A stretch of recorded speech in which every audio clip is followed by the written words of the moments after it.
Good morning, Nebraska.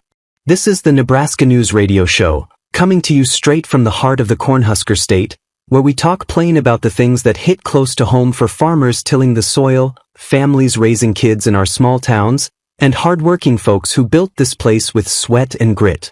We are here every morning to cut through the fog and shine light on what is really going on in our great state.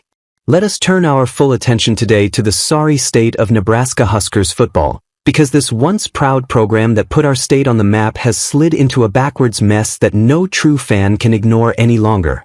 Under Coach Matt Rhule, what started with big promises and a massive contract extension worth over $100 million has turned into regression, excuses, and a culture that feels alien to the tough, disciplined Nebraska way we all grew up admiring. Rhule struts the sideline with his camouflage hat on backwards, a perfect symbol for a program going completely the wrong direction. He preaches his so-called rules for success built on buzzwords like process, culture, grit, and buy-in, but all they deliver is empty coach speak that masks a lack of real strategy or accountability.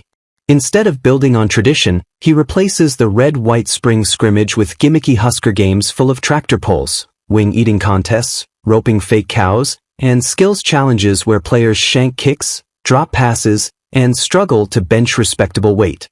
Attendance plummeted to under 10,000 fans, recruits stayed away in droves, and the whole thing became a national joke that humiliated our state.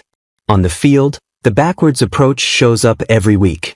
Rhule sticks with failing strategies and coordinators like Marcus Satterfield, a man with a track record of ruining quarterbacks, and Dana Holgerson, whose hybrid schemes confuse more than they help.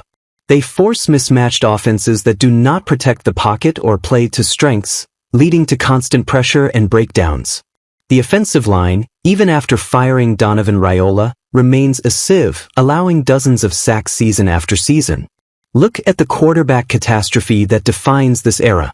Rhule hand-picked Jeff Sims as starter, a transfer who racked up 11 turnovers in just 5 games with barely any scores to show for it, setting a low point worse than past flops.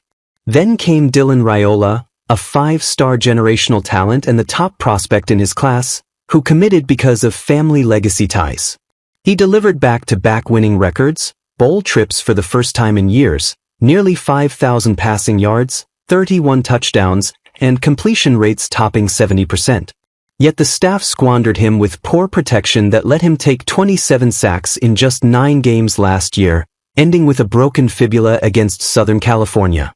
When his uncle got fired and the scheme never adapted to his elite arm and accuracy, Dylan rightly entered the transfer portal, taking his brother and future recruits with him in a family exodus that signals to every top prospect: Nebraska cannot develop or protect elite talent anymore. The bowl game against Utah capped it all in predictable disaster. We jumped to an early lead, then collapsed as Utah rolled up over 500 yards while we managed barely 300. A freshman quarterback threw picks under pressure, the defense generated no turnovers, and sideline antics like dancing and fake tough guy poses turned the program into something that feels more like a thuggish sideshow than the powerhouse of old. 7-6 records might look like progress on paper, but they hide the truth of squandered opportunities, fleeing talent, and a toxic environment that alienates traditional fans and in-state recruits alike. This is not just about wins and losses. It is about leadership from Rhule to the athletic director to higher-ups who prioritize gimmicks, extensions for mediocrity, and outside agendas over the hard-nosed football that built our heritage with legends who thrived under real coaching. The program drifts toward irrelevance, locked into years of this without a full overhaul, and it breaks the heart of every Nebraskan who remembers sellout streaks and national titles. That is the lay of the land this morning in Nebraska. When even our beloved Huskers betray the values of discipline and excellence we hold dear, it reminds us how far things have slipped under the wrong hands. It is up to us to stay sharp, ask the hard questions, speak up at town halls and the ballot box, and hold the line for the values that make Nebraska special. Keep your eyes open, get involved where you can, and join us again tomorrow for more straight talk. This is the Nebraska News Radio Show, signing off until next time. Have a strong day out there.